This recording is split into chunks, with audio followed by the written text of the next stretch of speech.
We are thrilled to have Zach here tonight, talk about his book. I've got my copy right here called up. He's brought along a couple of ball players, Matt Walbeck and Josh Stewart, to talk about their experiences. And if you don't know Zach, he's a member of the Dusty Baker chapter out in Sacramento, an advisory committee member for the Pacific Coast League Historical Society. And for his book, what did you have? Over 100 ball players that you interviewed for, correct?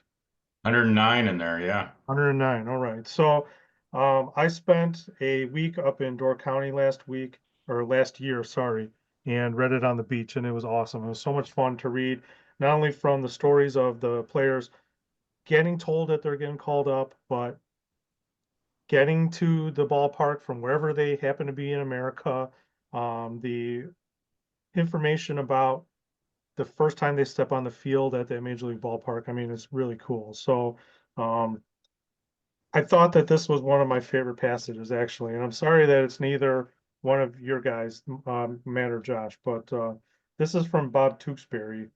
He says, I'm staying at the team hotel in Hackensack, and I have my routine. The night before I pitch, I go on a walk, bring my Walkman, and practice my pitching. So the night before my start, I'm going to follow the routine. I go out, start walking around the hotel area. I have a ball with me, and I start doing my imagery. Now it's probably 9 o'clock at night. I'm doing my imagery. I'm throwing the ball against this building. A patrol car comes by and sees me. He's like, "What the hell are you doing?" And, and I'm like, "Oh, I'm Bob Tewksbury. I'm pitching tomorrow for the Yankees." He looked at me and said something like, "Yeah, right." And I'm the Easter Bunny. And he probably thought I was out of my mind. But it's just one of those little anecdotes that I found so fascinating about the entire book. So if you want to just start, Zach, I'd appreciate it. If you have an introduction for Matt and Josh, that'd be great. Sure. I'm going to go ahead and do, my normal, half dozen or so PowerPoint slides, introduce the book, and then I'm going to introduce Matt and Josh and take it away with them. So go ahead and share my screen here.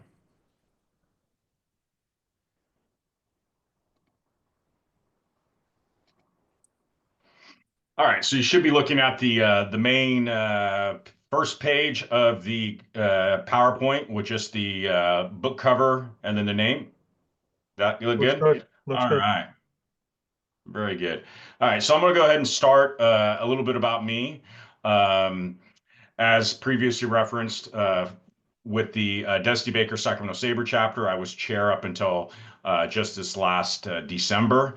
Also, the Pacific Coast League is something that's very near and dear to my heart. My great uncle played in the league in the 30s and 40s. So growing up, I would often attend his reunions. So I've got to become friends with a lot of his old teammates and opponents. And that's kind of how I gained an interest in the human interest side of ball player stories, because I was able to interact with them as something other than just ball players, as friends, and I was able to see a different different layer to their stories. My favorite book, like a lot of us probably, is The Glory of Their Times. And what kind of gravitated me to that book was how Larry Ritter was able to make these ball players, human. They weren't just ball players that had played in the early 1900s.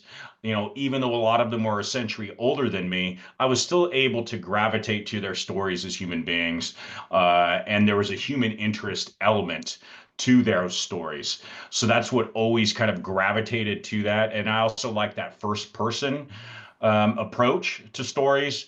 So it has been, my favorite baseball book since I was a teen when I discovered it. Like I think a lot of us, I obviously had the dream of being a Major League Baseball player. And I always would encourage people to go after their passions and their dreams. However, when you hit 200 in Little League, I think your chances of being a Major League Baseball player are pretty slim, and that's about what my Little League batting average was. So I decided to, try and explore my baseball passions elsewhere.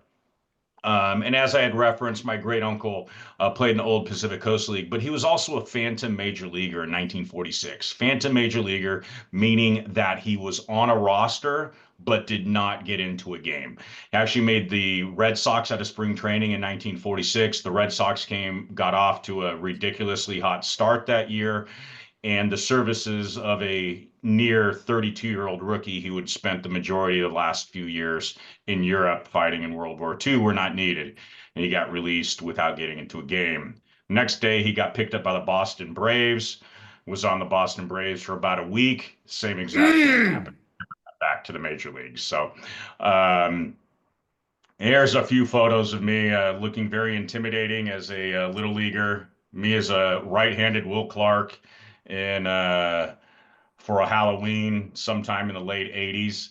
And then here is a collage of photos involving my uncle. Now, a little bit about the book. The book includes 109 first-person player stories about Major League call-ups and debuts. They're all original interviews. And what I did was I tried to focus on the feelings and emotions of becoming a Major League Baseball player.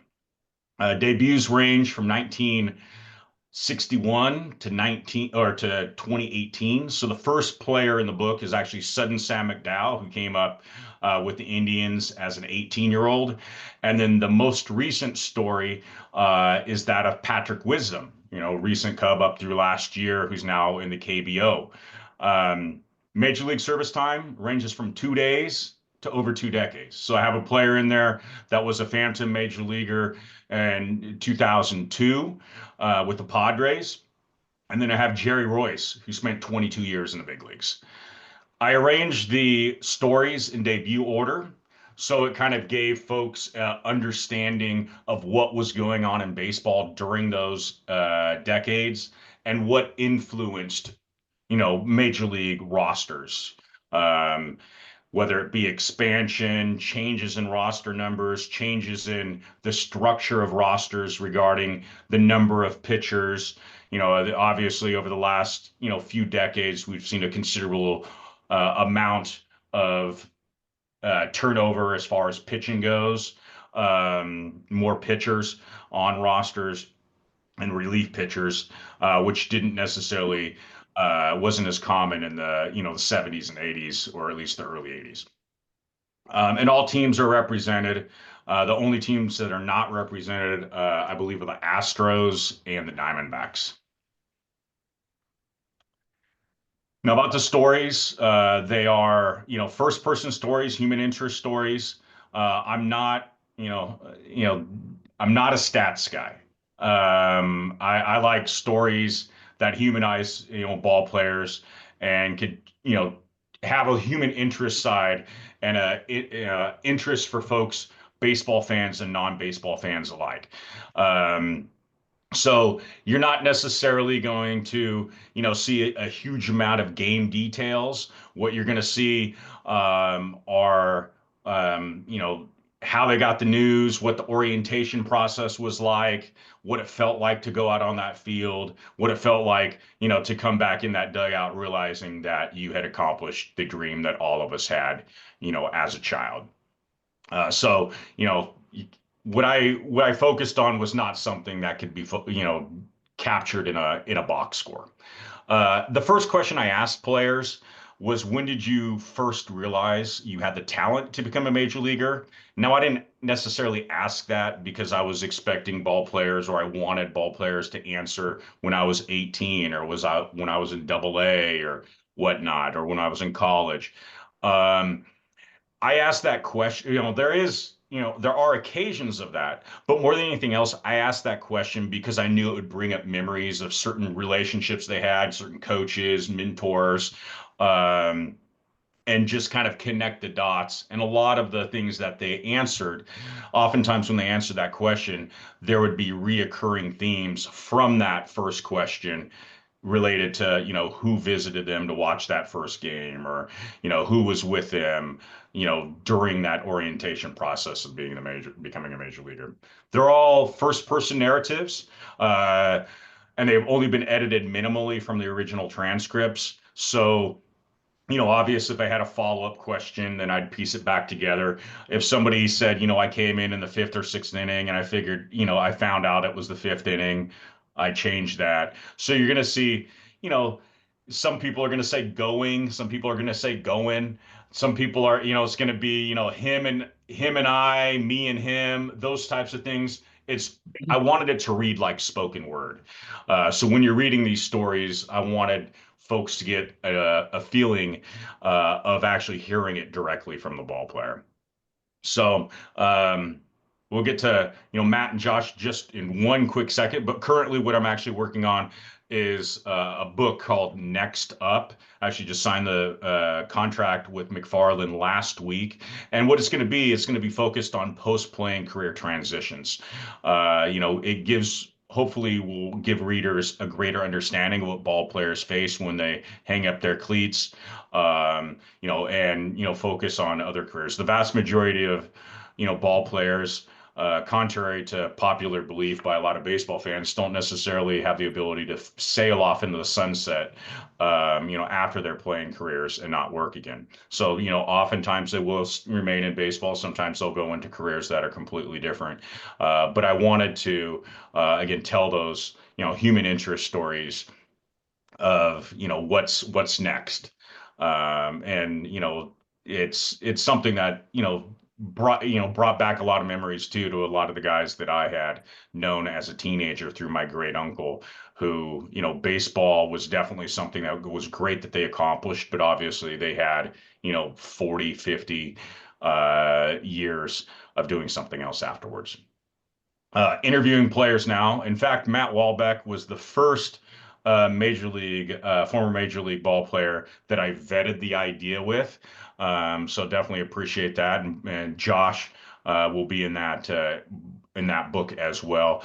This here is a collage of just items from that are related to Casper Wells, who was the first story that I put together, who went back to college, and he's currently in the insurance industry and enjoying family life.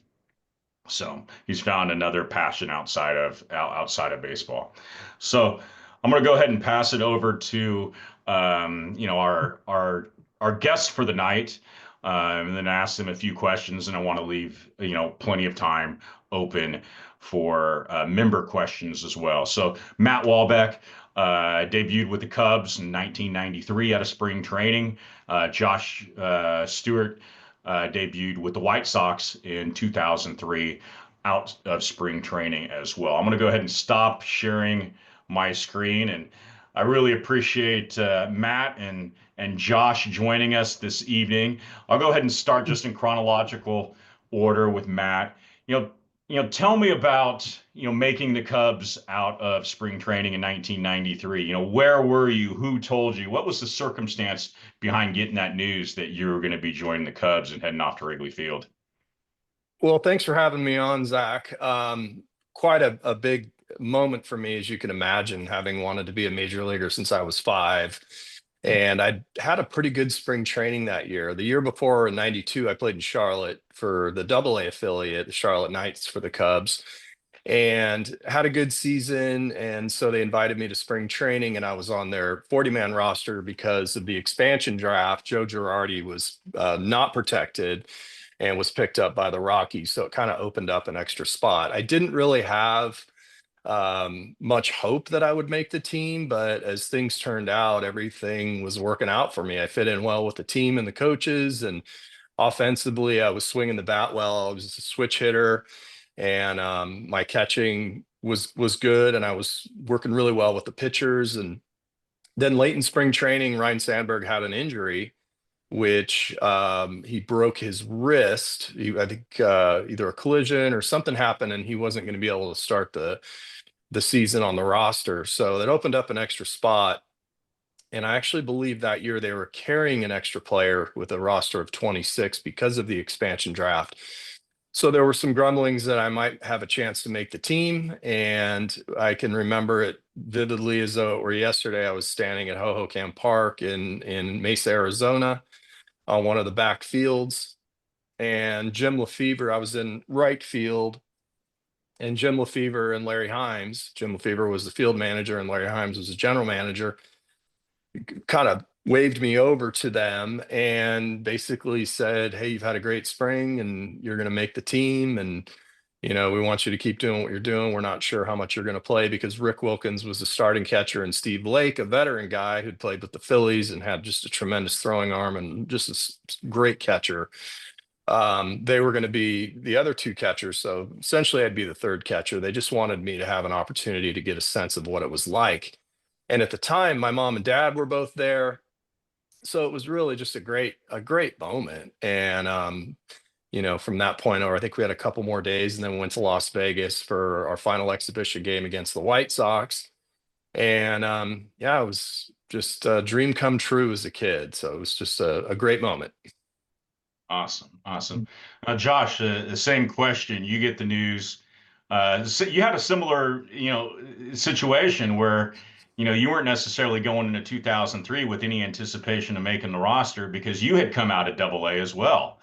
Tell me about, how that everything kind of transpired that spring and how you got the news that you were going to be joining the White Sox and Yes, sir. And just like Matt said, thanks for having me on. And Matt can attest to this as well.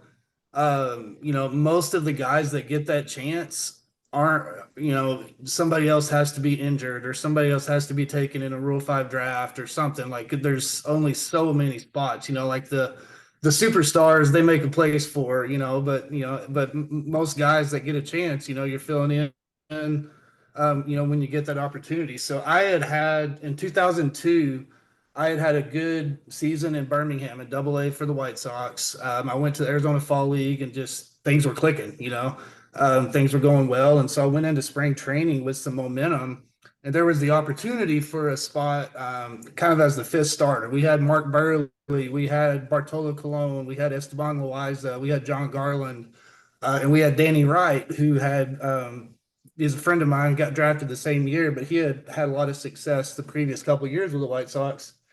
And it's kind of like Matt said, once I got there, I kind of got on a roll.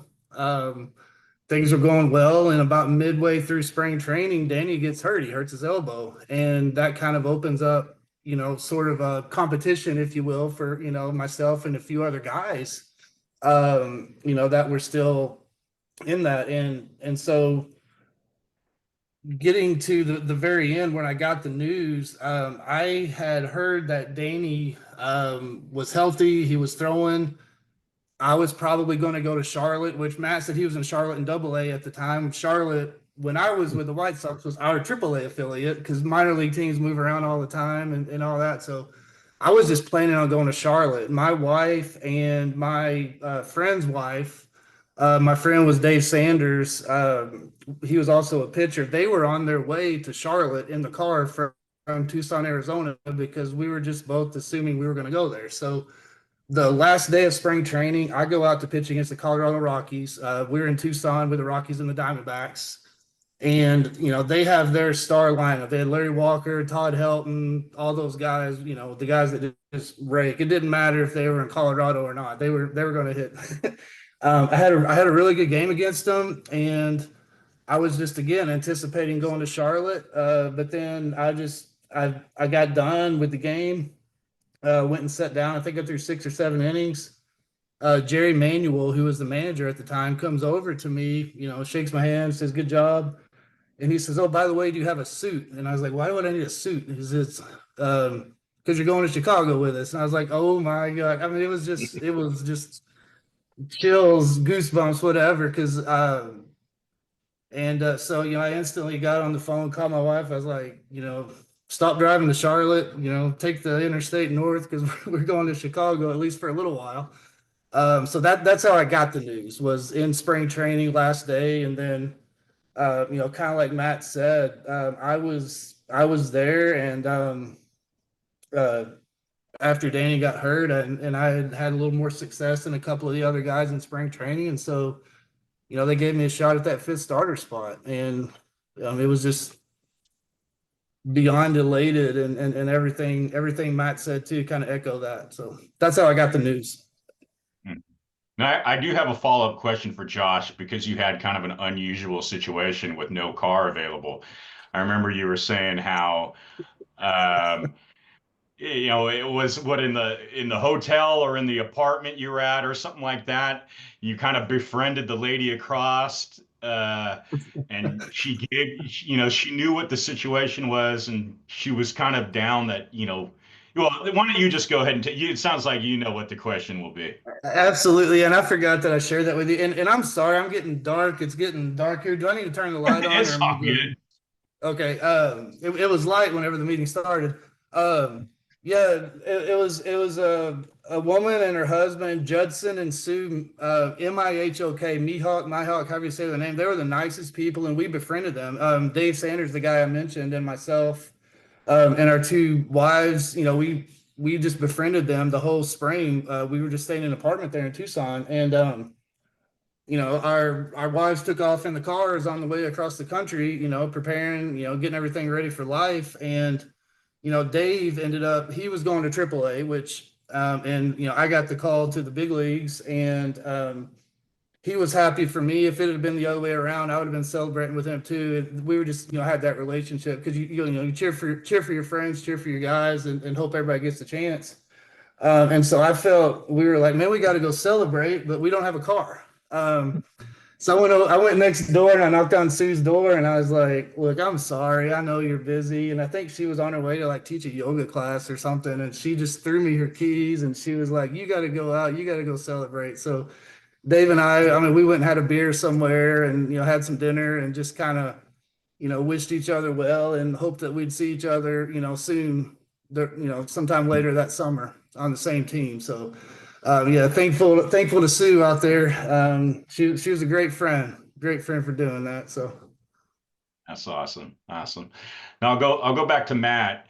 Now that's the third game of the year, 1993, and you get the news that you're going to be starting as catcher. Tell us about, what's going through your mind and what's, that whole orientation process, and then, how it feels running out to that third, to the catcher spot in that third game of the season in 93. Yeah, so Lefevre told me the day before that I'd be starting, and so I had the heads up and got to the field early. And there's no ivy on the walls. It was really cold at the time there in Chicago, and we're playing the Braves. And Steve Avery started. Yeah, Steve Avery started.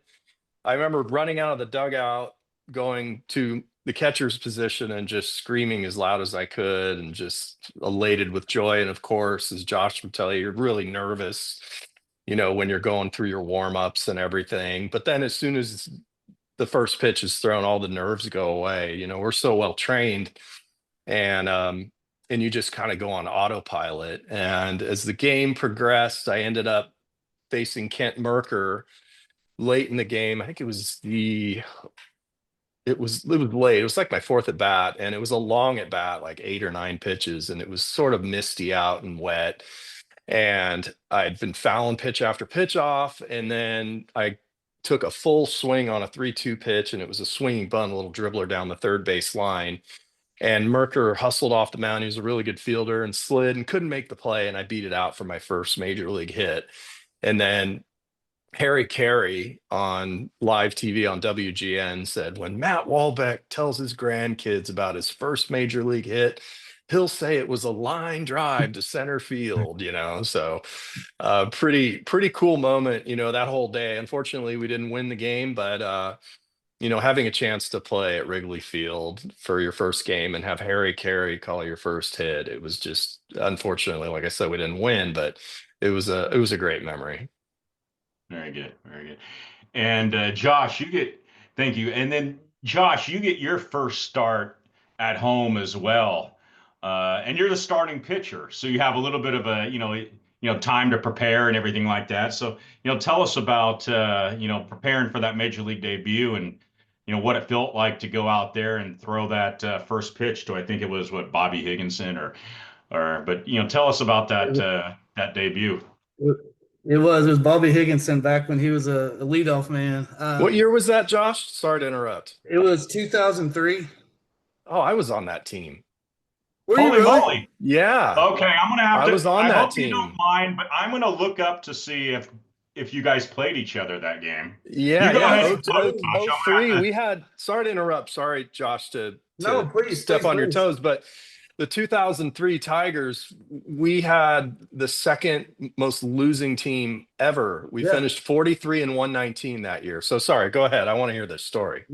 No, didn't you guys start off like, I mean, I think you guys were like 0 and 7 or 0 and 8 by the time Yeah, when I Josh, got, Zach, you can probably tell us, but it might have been in the double digits before we won a yeah, game. I don't For recall. It was his ugly debut, that's well, for crazy. his You're debut, on. you started off. You were at 0 and 6 at that particular at that moment. point. Okay. Okay. So I made the team as the fifth starter, which basically meant we traveled to Kansas City. I got to watch us play Kansas City, and that's the year that Tony Pena was managing, and they just got really hot that year, and they kicked our butts for 3 games. So we went back to Chicago. No, actually, we went to Cleveland. Then we go to Chicago, and we had a couple of off days in there. And so Burley and I think even Cologne actually pitched a couple of games before I pitched. So I'm the fifth starter, but we weren't necessarily in a 5-man rotation. Obviously, if you've got Josh Stewart and Mark Burley, you're going to throw Burley every chance you get, right? So, but yeah, so leading up to the game, I was just, it was like I was sick to my stomach, wanting to throw up, just thinking about it, just like, oh my gosh, what am I doing? And even like, you know, I think it was an afternoon game because it was probably 30 degrees and flurrying that Yeah. day too. And it was one of those days where, I was sick to my stomach, couldn't think, and all I wanted to do was just go out and start getting ready, but I just, kept sitting around waiting and waiting and waiting and waiting. And then finally, it was funny when Matt said that, like once you get out there and get between the lines, like it felt natural after that. Like all of the preparation and everything, you're just so nervous and so scared. But like the first pitch, it's kind of like that scene in Hoosiers. I don't know, R.I.P. Gene Hackman, where they go into that like Butler Stadium and not stadium arena, and he's like, the goal is still 10 feet. The free throw line is still 15 feet, just like our dimensions back in Hickory. And so, I was pitching. It was 60 feet 6 inches. There was a catcher that I knew very well, Miguel Olivo. He was the catcher. I had played with him, a few years there in the minor leagues, and it just so happened to be Bobby Higginson in a Tigers uniform there. But other than that, it was the game I've been playing my whole life, and so there was a small crowd there, probably 8 to 10,000 people. I mean, who wants to go to a game when it's 30 degrees in Chicago? But probably half of that crowd was my friends and family. And first pitch was just a strike right down the middle, and like I felt from the family section this like standing ovation, and I was just like, it just gave me like chills, And then after that, it was just a regular game, just pitch in and just doing your thing, exactly kind of like what Matt said. You get into your groove, you get into your muscle memory, and go from there. And I did just look up that game. Brandon Age was the one that caught the entire game. It looks like. So I was hoping to quiz you guys on how Matt did against you, but yeah, didn't face Matt that day. That is crazy. Yeah, that was it's I amazing. didn't even get that connection, and I should have because I did both of your next up stories recently, and I remember Yeah. Matt talking about ending with the 2003 Tigers, and I literally Yeah. somehow didn't make that connection until both of you were on this. Yeah, On that this. season that drove me into retirement after that one. Trammell called me into the office on the last day of the season, and he said, "Hey, just want to let you know we appreciate everything you've done for the organization, but next year we're going to go in a different direction, but we have a managing spot you can take if you're interested." And so I thought about it and talked to my wife, and I said, "Honey, if I can't play for one of the worst teams of all time, it's probably time to make a career change." So, but yeah. It's crazy Wow. that we were on the same field at the same time, Josh, and never met each other until now. That is crazy. And then directly after that, we went to your place in Detroit at was it Comerica Park Yeah, and probably and swept played us there there. too. I don't know about that. I pitched there too, and I didn't have as good of a game Oh, at check that all. one, But Zach. Check that series. See if maybe I faced him there. if you did, it would have had to been the first few innings because I probably didn't last that long. Okay. Okay. I will have to definitely look that up. I'll look up through So I your just game looked and you logs. guys never faced each other. We know. Thank you for checking. Thank you. Yep. Oh, okay. You looked it up, Carrie? Ah, okay. That is crazy. Hmm. Yeah, I remember Brandon Inch because we had played against each other in minor league some too. What an athlete, huh? He was Oh, he something was else. good. He was really Yeah, good. really good. And that big left-handed first baseman you guys had, man, he was scary in the plate. Yeah. Can't remember Who his was? name. Oh my Eric, gosh. Eric, Munson. Eric Munson. Yeah, Yeah, Munson, switch hitter. Yep. yeah, Yep. I was thinking for a second because I played for them in '97 and we had Tony Clark. okay, yeah, He was yeah, pretty fearsome too. Yeah, and then Bob yeah, Hamlin too. I don't know if you remember yeah, Bob Hamlin. absolutely, absolutely.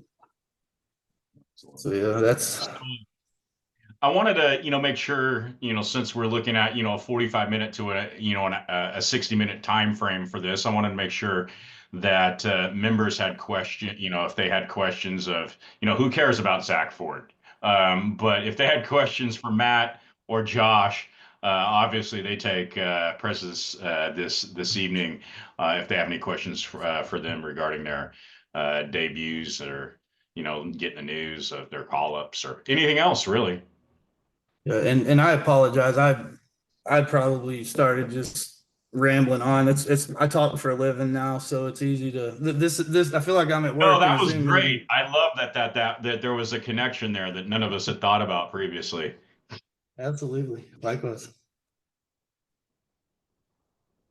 How do you want to work it, Zach? Do you want people to raise their hands? Do you want to do it in the chat? I What mean, works best? whatever you guys are comfortable with. There's a small. There's only 18 of us, so I think we should be able to monitor relatively easily. Okay, I definitely have questions for both of you guys. Um, Josh, how was it playing in Good. Japan? Was that a different, I mean, what kind of experience was that? It was. The people were amazing. Japan, the culture was amazing. I was treated first class. It was fantastic. The clubhouse was very odd. It was strange because I felt like every one of my teammates like smoked in the clubhouse, which is just I felt like you're in a nightclub in there. And the scene, what's that Tom Selleck movie, Mr. Baseball? Not Mr. Is it Mr. Baseball where he goes to Japan? Yeah. They take like the community baths and stuff after the game, which always thought was really weird. Like stuff like that was kind of odd, but it was wonderful people, wonderful experience. My playing days were kind of strange there because I don't know if it's the same as it was 20 years ago when I was there, but they had a rule where you could only have four non-Japanese players on the active roster at a time. And so we had a rotation of myself and like five or six other, I say American, but a couple of them, like Randall Simon. I think he's from Dominican or Venezuela. He's from somewhere, and a few other, foreigners to Japan. So I might pitch one game and then I might go on the inactive roster for 3 weeks, and then I might go pitch again sometime, or they might send me to their minor league team. So the actual baseball was kind of odd. Their fans were awesome. The people were awesome. Absolutely loved it. I never got in a good rhythm there just because of the schedule and the way that they did the teams and stuff. If that makes sense. It does, yeah. And in terms of finding good stuff to eat, are you a Japanese food fan? Not at all. No. I hated the food. The good thing was everywhere we went, there was a Fridays or an Outback or a Subway or something. I stayed with the food that I was used to because yeah, I did not like the food over there. Their food. But good for them. That's more for them if I'm not eating what they had in the clubhouse. I'd run out and get myself a burger or a sandwich or something. And Matt, the question that I have is, hitting from one side of the plate in the major leagues is hard enough. At what point in your baseball career did you decide or determine or feel comfortable switch hitting? Yeah, that's And a good maybe question. add the background onto that, because that's an awesome story too, how you learned to switch hit. Yeah, kind of interesting. As a kid, I played wiffle ball left-handed once in a while and that sort of thing. And I had this premonition when I was in rookie ball. I was 17. I signed out of high school that I'd be a left-handed hitter someday. And then in 1989, 2 years later, I had a career-threatening knee injury, a play at home plate, where I was blocking home plate wrong, and guy came in and blew my left knee out. So I tore my anterior cruciate and my medial collateral ligaments, and they repaired the ACL. And I thought to myself, because I was always a really hard worker and needed to keep doing something, that, wow, this would be a great opportunity, some time for me, because it's going to take 10 to 12 months to get back on the field to teach myself to hit left-handed. So I called the Cubs minor league front office, Bill Harford. He was the director of minor leagues. And I asked him, I said, do you mind if I could come back as a switch hitter? And he kind of laughed. He said, "You think you can do it?" And I said, "Yeah, I think I can. I'd like to try it. I have all this time on my hands." And he said, "Sure, go ahead and give it a shot." So that was, 1990. I came back the last month of the season in August. I played in Peoria, Illinois, in our single A team in the Midwest League, and had a few at bats there. Then went to instructional league, and then 91 I was in Winston-Salem. 92 I was in Double A, and then I was in the big league. So I only had like 2 years experience hitting left-handed. As you know, there's more right-handed pitchers. So most of my at-bats came from the left side. And, I probably could have done just as well, if maybe not a little better from the right side, because I was naturally, but when I face like a Randy Johnson, that nasty slider, it's coming into me. And then when I'm facing a right-hander like Roger Clemens or somebody, you just turn around on the other side. So I could put the bat on the ball, but never had too much power. But yeah, kind of an interesting opportunity for me, and it worked out great. I mean, I played 11 seasons in the majors, and as the switch hitting catcher, it added value to me as a player. And it looks like we'll go in order. Jason's, you got your hand raised? Oh yeah, okay. Can you guys hear me all right? Yes. Yeah, so I was just gonna say, Matt and Josh, thanks for sharing your experiences. Question I had, I'm looking right now at looks like a 2003 Donruss baseball card of Josh Stewart, autographed, and it says Josh Stewart, 2002 Arizona Fall League Pitcher of the Year. You put a little inscription when Donruss sent you that card, I guess. I was just curious if you guys remember seeing your first baseball cards and what kind of thrill that might have been for you. Absolutely. Matt, if you want to go, or you want me No, to? go ahead, Josh. I'll follow you. Oh, thank you. Honestly, the year before, like after that 2002, I made the 40-man roster and I was going into spring training. I don't know if they did the same thing with Matt, but they sent me a bunch of stickers to sign, like 1,000 stickers. And so, you're just sitting there signing stickers, and you send them back to Donruss or Fleer or Topps or whoever. And then, I didn't see a card that whole time. The first card of myself that I saw was in Chicago before a game. I was out, signing autographs and whatever, and somebody, presented to me a card that said, "Hey, are we signing?" So I was like, "Oh my gosh, that's my baseball card!" Like I didn't know that I had a card until somebody gave it to me to sign. So That's great. Yeah, pretty much same thing. We have to sign our signature, and back in those days, if there's any card collectors in this room, there was Upper Deck, Donruss, Pacific, Topps, Fleer. I'm probably missing, but it just seemed like there were so many cards. And same thing, someone asked for an autograph, and then you remember, Josh, where they'd send us boxes of our cards too. I still have so many of my own cards, and I don't know if you get this, but people will send fan mail to your house. Do you get that a lot? probably not nearly as much as you, but yeah, every once in a while I'll get a card, and Yeah. and I had a very short career, but just like you said, there's so many card companies. For the couple of years I bounced around, like I have like 50 cards. So it's like, Yeah. but yeah, I'll still get some mail, like, "Hey, Mhm. do you want to sign this. And, at first you think like, hey, how'd you get my address? But at the same time, you're like, yeah, I'm glad to have a fan out there and, happy to sign. Cause, a lot of times people might be, looking to get a full set or something. Well, Get until you go the- to eBay and then you start seeing that they take your cards and they start selling them. And then I was on Facebook last week and this thing popped up on my Facebook feed. And there's this group of like 10,000 people that each time someone in that group gets an autograph back from an athlete, whether it's hockey, football, basketball, or baseball, they post on that Facebook page that person's home address. Really? Yeah. So, and these baseball players, they're thinking they're doing this person, like a favor, but then Yeah. that person takes that and then they'll say, oh yeah, I gave them $2, or they didn't take any money, or it took them 6 weeks to send it back. So they have all the intel on that. And so it's turned into somewhat of a business. Man, yeah. Sorry to get carried away on that, but No, that's okay. Yeah, I every once in a while, and sometimes they'll send it.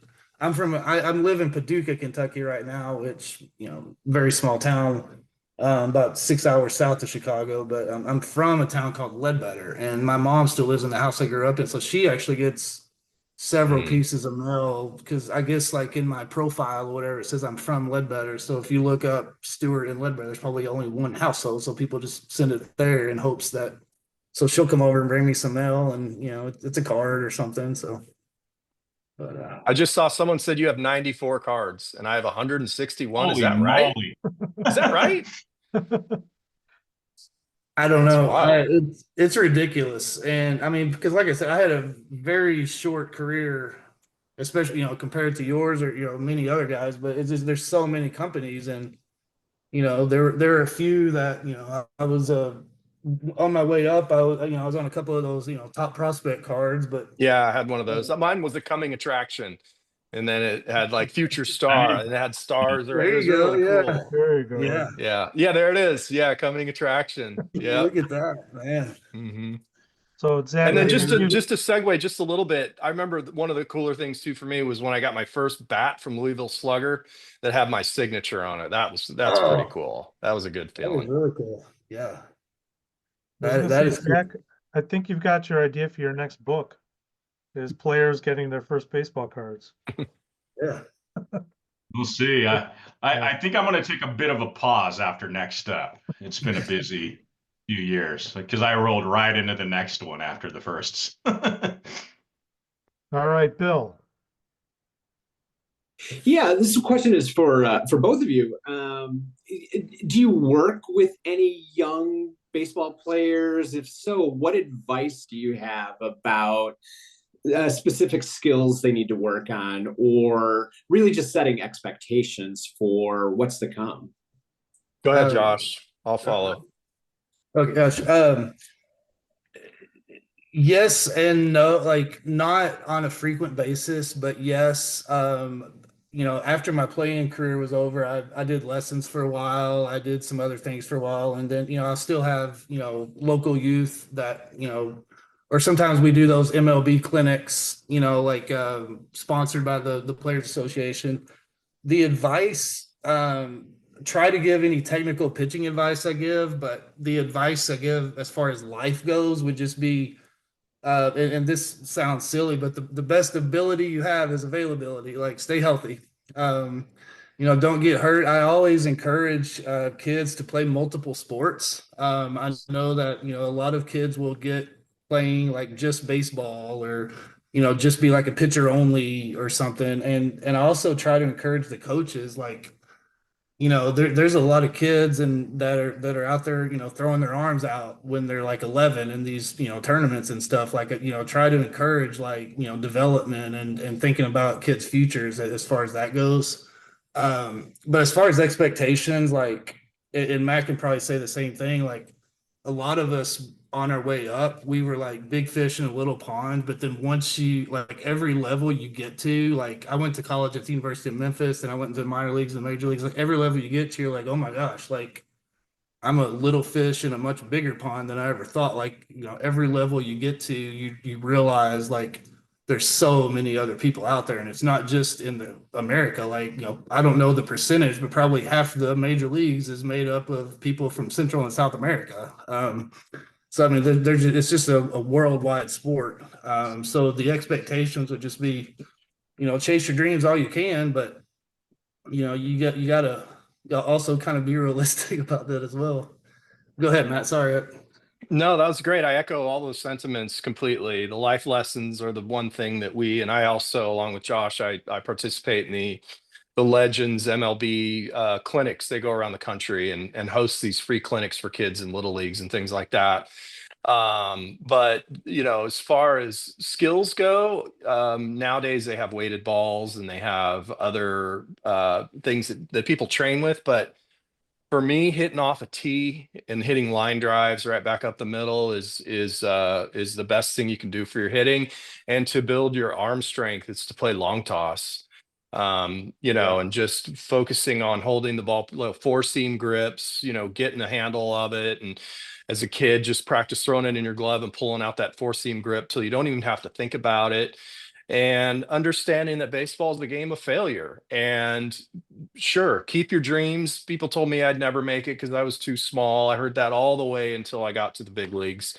But also use those moments of failure and adversity as lessons and learn how to overcome that, because in life, whether your boss is you don't get along with your boss, or you don't want to make excuses, but you have to find a way to get over it and move on and always do your best. So if you're not feeling well, if you only feel 80% of your best, you might have a cold or a little bit of a sore arm or whatever, still give 100% of what you have at all times. And that, I think, is what helped me. And I'm sure it did for you too, Josh, as an overachiever, to get to that highest level. And so that's really what we do with the kids. And I did have a baseball academy for 10 years and had my own facility and instructors and the whole bit, and did the travel teams and then games. The game of baseball changed dramatically about 10 years ago. It went more analytics, less small ball, less strategy. So that part of the game for me was what got me to that highest level. It wasn't just the talent I had, but it was my thinking and how to call a game and understand as a manager how to position the field and all that kind of stuff. That strategy is no longer in the game of baseball. So it's hard for me to relate to not only the kids, but also baseball. Watching baseball for me is very challenging. I was born and raised on it with no pitch clock, with no instant replay, and knowing the umpires' personalities, and Bobby Cox is going to get thrown out today, stuff like that, where the game within a game. I miss those days of waking up in the morning and reading the box score and drinking my coffee and just reading box scores and looking at a sports page and just scanning it, and my brain would just pick it up. So, yeah. And I was just sitting there saying, like, preach, brother. Yeah. Every It's bit a of different that, game. I'm thinking the same thing. Yeah. And you teach hitting off a tee and hitting line drives up the middle. Like, remind us again, what was your first big league hit? Yeah, it was a swing and bunt. Yeah, exactly. Exactly. Yeah. So now they're teaching kids to hit these fly balls, and they're teaching that swing to go up. And they had to eliminate the shift. I mean, I played against like Tony Gwynn and Wade Boggs. I mean, they would look around the field and see where the players weren't, and they just hit the ball wherever, line to line. And that part of the game, the strategies out of it, I think a lot of it too has to do with the strike zone is now tailored for every player. Whereas when you and I played, it was different. Like when you were pitching as a rookie, your strike zone was probably really small. And then you'll see someone that's like a Schilling or a Maddox or someone that was, top of the game, and they had a really big strike zone. So all of that is no longer there. And so we just have to enjoy the athleticism, I suppose. Absolutely. And like I said, preach. And I was, to kind of piggyback off of that, I was a guy, like, I was a left-handed pitcher. I didn't throw 100 like everybody in even college all the way up through the big leagues now. Everybody has 10 guys on their roster throwing 100 and just blowing, but I had to locate pitches. I had, my biggest strength was trying to, like you said, like, think, like, okay, what did I throw last time when I had this guy in a 1-1 count? Maybe I need to mix it up a little bit or something, just trying to locate pitches, change speeds, and do all those things. And like a lot of that part of the game is gone because it's pitch inside, move guys with intent. Yeah. Now they can't even pitch inside anymore because they might hit the guy. And if they do hit him, the guy gets upset. And then if he hits a home run, he flips his bat and he's waving to the crowd. It's like, what is going on? We used to police the game as players. The players would police the game and the umpires would police the game. And now that's all taken out so they can do whatever they want. That's right. I You didn't throw guys hard were enough both to hurt these- anybody when I'd hit him. The guy would just pick it up and throw it back to me. Yeah. You guys Yeah, should no, both be absolutely. SABR members. Preach. Agree with a lot of Yeah, it. no, I love that, the history of baseball and it's like a dying breed, it's really sad. And to talk baseball with people that haven't really breathed it and lived it and understand the game within the game. This is like a great opportunity for me just to kind of share my thoughts about it all and just be with another ball player and people that love the game, the purists. Love it. Mhm. All right. It looks Carrie's got a question. Yeah, Zach, my question's for you. I may have missed this in the beginning on how you did your interviews, but are there audio recordings that you could turn into an audiobook? I definitely appreciate that question. The reality is I don't think an audiobook would work for something like this, just because I have to ask so many, follow-up questions, and then I piece together the transcripts into story form. And to be completely candid with you, I don't know if you picked it up, over the last hour or so, I am not the most articulate person or the most articulate interviewer. So I kind of rely on, just kind of befriending, the ball players within the book, and just having a conversation with them.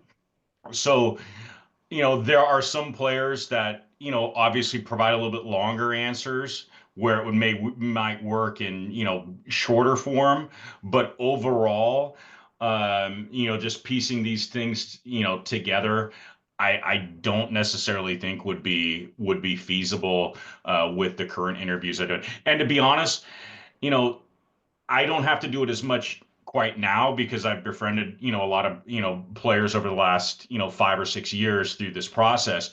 But, I just kind of took a shotgun approach, reached out to players I think I actually connected with Josh through Facebook. Matt, I don't remember how I contacted Matt, but I was familiar with Matt from prior.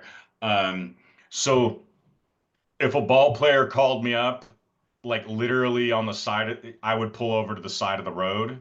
So there were literally a few interviews I did off the side of the freeway.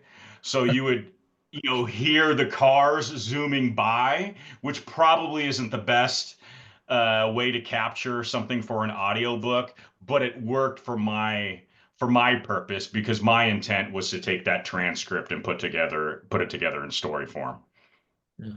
Yeah, I just know that Gloria of the Times did an audiobook, and it's kind of interesting actually hearing the player's voice, as they're Yeah. talking. Yeah. Yeah. All right. It looks like we have time for maybe one more question. Does anybody else have anything they want to ask? I might want to pick up this one question from the chat. It looks like HMVQRCHQRC-1 asked, did they have Mountain Dew? I'm assuming that was for Josh when you were in Japan. Did they have Mountain Dew? Yes. In the in the Americanized Western restaurants that I would go in, yes. But as far as like in the clubhouse in Japan, like it was less sodas and Mountain Dew and more, of the products that they like to consume. So yes, it was there, but you had to find it in a western part of the shopping center or something along those lines. Cool. Great question.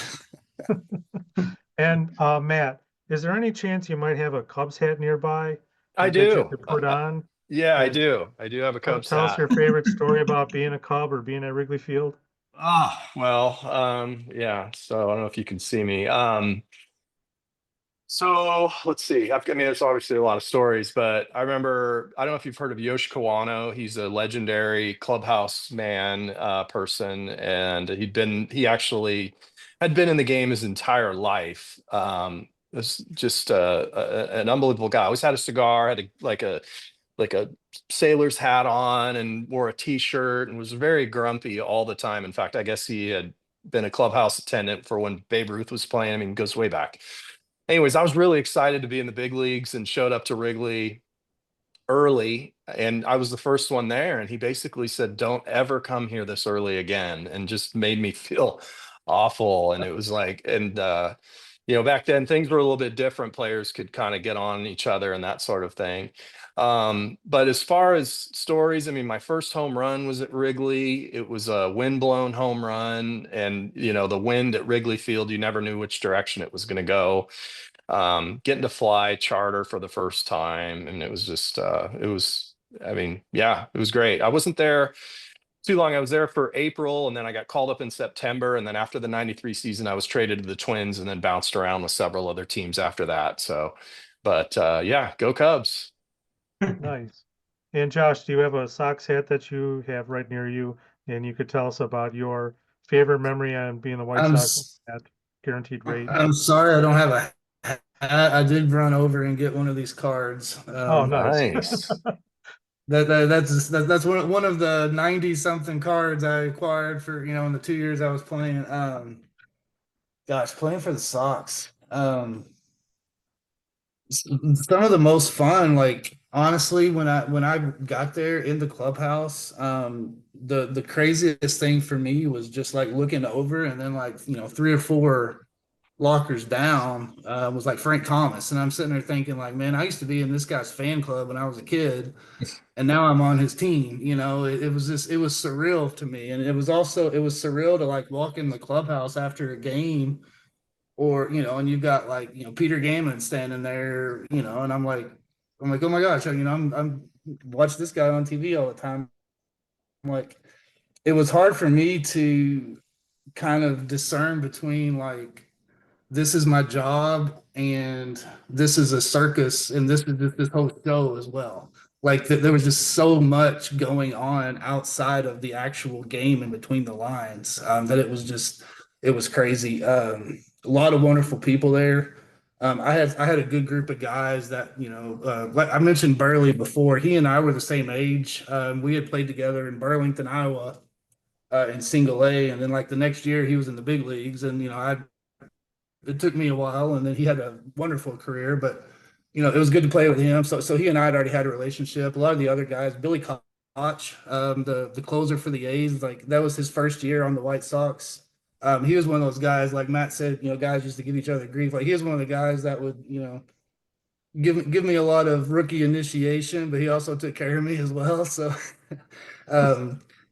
special place in my heart for guys like that. But no, it was a good group of guys. It was a lot of fun, and the thing that I really enjoy about it, like looking back, and Matt might think the same thing. Like when I was there, like it was like you're so caught up in the moment, and you're so caught up in playing the game, and so like you're almost like scared to get sent down, because you're like, oh my gosh, I'm here. Oh my gosh, what's going on?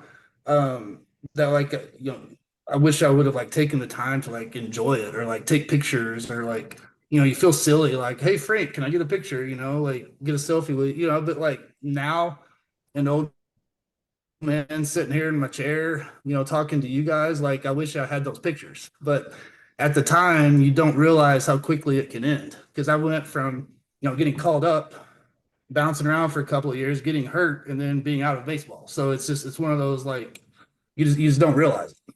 And I don't know if Matt has anything to add to that or not, but Yeah, I mean, it was really fast. The game was fast, so it was almost like we didn't have time to let our guard down. It wasn't like we'd signed multi-year contracts or anything. So, yeah, I mean, I think we just have those memories, and it was before social media, so a lot of it isn't still out there. But I have a few autographs and things like that, but mostly just memories. And every now and then YouTube will post old games, vintage games from the 90s, and I can watch, games I played in, and I still like to watch those old games just to kind of reminisce.